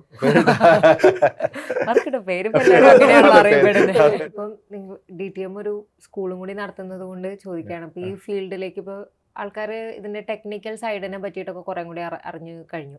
അപ്പം സിനിമയിലേക്ക് എത്താൻ ആഗ്രഹിക്കുന്ന കുറെ പേരിൽ കുറെ പേർ ഇപ്പോൾ VFX കൂടി ചെയ്യാൻ ആഗ്രഹിക്കുന്നവരൊക്കെ ഉണ്ടാവും. അപ്പം അവരോട് എന്താ പറയാനുള്ളത്? ഈ ഫീൽഡിലേക്ക് ധൈര്യമായി കടന്നു വരുമെന്നാണോ, അതോ കുറച്ച് പഠിച്ചിട്ട് ട്രെയിൻ ചെയ്തിട്ട് വരുമെന്നാണോ, അല്ലെങ്കിൽ എന്താണ് VFX ഫീൽഡിന്റെ ഒരു സാധ്യത? നിങ്ങൾ പണിയെടുക്കാൻ തയ്യാറായിട്ട് വരും. നല്ല കട്ടപ്പണി ഇതൊരു ഭയങ്കര പാഷനേറ്റ് ആയിട്ടുള്ള, ഇതിന് വേണ്ടി ഡെഡിക്കേറ്റ് ആയിട്ടുള്ള പിള്ളേരുണ്ടാവും. അവർക്ക് അല്ലാതെ വെറുതെ ഇതൊരു ജോലിയാണ്, എനിക്ക് ഇത്ര സാലറി കിട്ടും, അങ്ങനെ അല്ലെങ്കിൽ എനിക്ക് സിനിമയിലേക്ക് എൻ്റർ ചെയ്യാം, അങ്ങനെ ചെയ്യാൻ പറ്റുന്ന ഒരു പ്രൊഫഷൻ അല്ലത്. ഇത് അത്രയും ഡെഡിക്കേറ്റഡ് ആയിട്ട് പാഷനേറ്റ് ആവും. VFX മാത്രം ഇപ്പൊ വളരെ ഫോർ എക്സാമ്പിൾ പറയുകയാണെങ്കിൽ നമുക്കൊരു ട്രെയിലർ, സിനിമയുടെ ട്രെയിലറും ടീസറൊക്കെ റിലീസ് ആകുമ്പോൾ നമ്മൾ അതിന്റെ വ്യൂവർഷിപ്പ് മില്യൺസ് ഒക്കെ പോകും. അതേമാതിരി ഇതിന്റെ VFX ബ്രേക്ക് ഡൗൺ പോകും. അപ്പൊ അത് വളരെ കുറച്ചേ പോവുള്ളൂ. അത് ഇതിനോട് താല്പര്യമുള്ള ചില കുട്ടികൾ മാത്രം കോർ ഗ്രൂപ്പ് ആയിരിക്കും സെർച്ച് ചെയ്യുക ഇതെങ്ങനെ. അപ്പോൾ അങ്ങനെയുള്ള കുട്ടികളായിരിക്കുള്ളൂ ഇതിലേക്ക് ഇൻട്രസ്റ്റ് ആയിട്ട് വരിക. പിന്നെ നമ്മൾ വളരെ ഇതായിട്ട് പറയുന്നത് വെച്ചാൽ, സിമ്പിളായിട്ട് പറയുന്നത് വെച്ച് കഴിഞ്ഞാൽ, ഇതിപ്പോൾ ഇങ്ങനെ ഇപ്പോൾ ചിലർക്ക് തോന്നും അയ്യോ എനിക്ക് ഡിഗ്രി വേണം, അല്ലെങ്കിൽ എനിക്ക് BFA സ്കില്ല് വേണം. ഞാൻ പറയാം, നിങ്ങൾ ഒന്നും പഠിച്ചില്ലെങ്കിലും വിദ്യാഭ്യാസം എന്ന് പറഞ്ഞ സംഗതി ഇല്ല എന്നുണ്ടെങ്കിൽ പോലും VFXൽ നമുക്ക് ജോലി കിട്ടും. നമ്മൾ അതിൽ അങ്ങനെ പർട്ടിക്കുലർ കോഴ്സോ അങ്ങനെ ഒന്നുമില്ല. നമുക്കിപ്പോൾ നമുക്ക് 5ാം ക്ലാസ് പാസ്സായ പിന്നീട് പഠിക്കാൻ പറ്റിയിട്ടില്ലെങ്കിലും VFX ചെയ്യാൻ പറ്റും. നമുക്കൊരു സ്പോക്കൺ ഇംഗ്ലീഷിൻ്റെ പോയിട്ട് ഇംഗ്ലീഷ് ഒന്ന് കുറച്ചൊന്ന് തറ വയ്ക്കണം, അത് 100% വേണമെന്നൊന്നുമില്ല, ഇത് മാത്രം മതി. പിന്നെ നമുക്ക് പാഷൻ വേണം. അതില്ലാണ്ട് ഓർഗാനിക്കായിട്ട് വരും. ഇൻ കേസ് ഓർഗാനിക്കായിട്ട് വന്നില്ലെങ്കിൽ പോലും ഇതിൽ തന്നെ പല മേഖലകളുണ്ട്. ഹൈലി ക്രിയേറ്റീവ് ആയിട്ട് ചെയ്യേണ്ട കുറച്ച് വർക്കുകളുണ്ട്, അല്ലാണ്ട് നമ്മൾ മോണോട്ടണസ് ആയിട്ട് ചെയ്യേണ്ട നമ്മളല്ലേ അത് ടെക്നിക്കലി ചെയ്യേണ്ട കുറെ ഉണ്ട്. നമുക്ക് ടെക്നിക്കലി സ്കിൽ ആയാൽ മതി. ആ സമയത്ത് ടെക്നിക്കലി സ്കിൽഡ് ആവാനായിട്ട് നമുക്ക് പറ്റുമല്ല. ക്രിയേറ്റീവ് ആയിട്ട് ഇപ്പൊ നമുക്കിപ്പോ എല്ലാവരും ആർട്ടിസ്റ്റ് ആവണമെന്നില്ല, പക്ഷെ ഇപ്പോൾ സ്ക്വയറും റെക്ടാങ്കിളും ഒക്കെ വരയ്ക്കാൻ എന്താണ് അതിന് ടൂൾസ് ഉണ്ട്. അപ്പൊ ആ കാര്യങ്ങളൊക്കെ നമുക്ക് ചെയ്തെടുക്കാൻ പറ്റും. അപ്പൊ അതിന് വേണ്ട ഒരുപാട് ഡിപ്പാർട്ട്മെന്റുകളുണ്ട്. അപ്പൊ ഇത് വളരെ എന്താ പറയുക, നല്ല ഒരു എന്താ പറയുക, നമ്മൾ സോഫ്റ്റ്വെയർകാരൊക്കെ പോലെ തന്നെ പറയില്ലേ, അത് ഹൈലി പെയ്ഡ് ആയിട്ടുള്ള ഒരു ഇൻഡസ്ട്രിയാണ്. പക്ഷെ അതിന് ഇതിൻ്റെതായിട്ടുള്ള ഒരു അഡ്വാൻറ്റേജ് എന്ന് പറഞ്ഞാൽ it will eat up your time. ഒരു പ്രൊജക്ട് വന്നു കഴിഞ്ഞാൽ അതിനകത്ത് അങ്ങനത്തെ പരിപാടി ആലോചിച്ചിട്ട് ഒരു റിലീസ് ഡേറ്റ് പ്ലാൻ ചെയ്തിട്ട് പറഞ്ഞ പടമാണ്. അപ്പൊ ആ റിലീസിന് ഡെലിവറി ചെയ്യാന്നുള്ളത് നമ്മുടെ കമ്മിറ്റ്മെന്റ്. അതിൽ നമ്മുടെ പല പേഴ്സണൽ ആയിട്ടുള്ള പല കാര്യങ്ങളും നമ്മൾ എന്ത് ചെയ്യും, സാക്രിഫൈസ് ചെയ്യേണ്ടി വരും. പക്ഷേ അത് ചെയ്യുന്ന ഒരു ജനവിഭാഗമാണ് എല്ലാവരും ചെയ്യുന്നുണ്ടാവും. ഇപ്പൊ ഒരു എക്സാമ്പിൾ ഇപ്പൊ ലാസ്റ്റ് നമ്മൾ ഇത് വൈൻഡപ്പിൽ നമ്മളിപ്പോ ഫാമിലി ആയിട്ട് നമ്മൾ പുറത്തേക്ക് പോയി, ചിലപ്പോൾ നമ്മൾ എല്ലാവരും സന്തോഷിച്ചിരുന്ന ഭക്ഷണം കഴിച്ചുകൊണ്ടിരിക്കുകയായിരിക്കും. ആ സമയത്തായിരിക്കും പെട്ടെന്ന് വരിക എമർജൻസി, അവിടെ നമ്മോട് പോകണം. അല്ല അതാണ് അതിലും രസമുള്ള കഥ ഞാൻ പറയാം. കബഡി പോകും അല്ല എൻ്റെ വൈഫ് പറയും. അപ്പൊ എനിക്ക് 2ാമത്തെ മോളാണ്. ഡെലിവറി കഴിഞ്ഞിട്ട് മോളെ കണ്ടിട്ട് ഞാൻ ഇപ്പൊ വരാട്ടാ എന്ന് പറഞ്ഞു പോയ ഞാൻ പിറ്റേ ദിവസം വന്നത്. ഭാര്യ അതിപ്പോഴും പറയുന്നോട്, നിങ്ങളിപ്പോ ഭയങ്കര സ്നേഹത്തോട് നിങ്ങളുടെ മോള് പറയുന്നത് ഫസ്റ്റ് ദിവസം പോയ അച്ഛനാണ് പിറ്റേ ദിവസം. അപ്പൊ അതാണ് അതിന്റെ എന്ത്, ഈ ഒരു നമ്മൾ വളരെ കമ്മിറ്റഡ് ആയിരിക്കും. ആ കമ്മിറ്റ്മെന്റ് ഉള്ളത് കൊണ്ടും ഞങ്ങൾക്കല്ല, ഞങ്ങളുടെ മൊത്തം ടീമിന് കമ്മിറ്റ്മെന്റ് ഉള്ളത് കൊണ്ടാണ് ഒരു 10 വർഷത്തിന് മേലെ ഞങ്ങളുടെ കമ്പനി ഉള്ളതും അതെ എന്താ പറയുക വളരെ 4 പേരെന്നുള്ള ആ ഒരു ഇതിൽ നിന്ന് ഞങ്ങളിപ്പോൾ ഒരു 40-50 പേരുള്ള ആ ചെറിയ ഒരു ടീമായിട്ട് വളർന്നു വന്നതും ഇതുപോലെ നല്ല പ്രൊജക്ട്സ് ചെയ്യാനും ഇപ്പോൾ ഇവിടെ വന്നിട്ട് നമുക്ക് സംസാരിക്കാൻ ചാൻസ് ഉണ്ടായത്.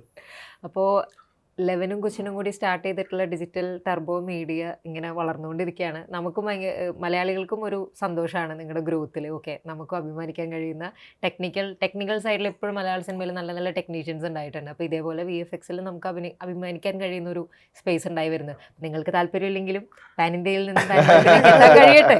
അപ്പോൾ ഒരുപാട് സന്തോഷം റിപ്പോർട്ടറിനോട് ഇത്രയും നന്നായി സംസാരിച്ചതിന്. Thank you. Thank you so much.